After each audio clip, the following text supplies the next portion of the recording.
Hi everyone, स्वागत आहे तुमचे माझ्या एका नवीन व्हिडिओमध्ये। बाहेर कडक उन्हाळा वाढू लागलेला आहे आणि अशा वेळीस आपलं घर प्रसन्न आणि थंड राहावं असं प्रत्येकालाच वाटत असते।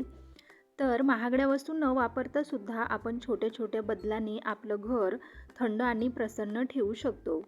सर्वात आधी तर खिडकीचे पडदे हे फिकट रंगाचे आणि सुती पडदे लावले पाहिजे।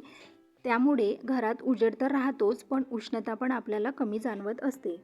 त्यानंतर आता वेळ येते की कपाटाची। हिवाळ्यामध्ये आपण जड ब्लँकेट आणि उबदार कपडे आपण वापरत असतो, ते मी स्वच्छ धुवून वरच्या बाजूला ठेवलेली आहे आणि सुती कापडे मी बाहेर काढून ठेवलेली आहे। तसेच मी उन्हाळ्यामध्ये मातीच्या माठामध्ये पाणी भरून ठेवत असते, ते आपल्या आरोग्यासाठी पण चांगलेच असते। आणि इथे एका कॉर्नरमध्ये मी स्नेक प्लांट आणि मनी प्लांट पण लावून घेतलेले आहे। घरामध्ये अशी हिरवळ असली की घर पण आपलं प्रसन्न आणि छान दिसत असते।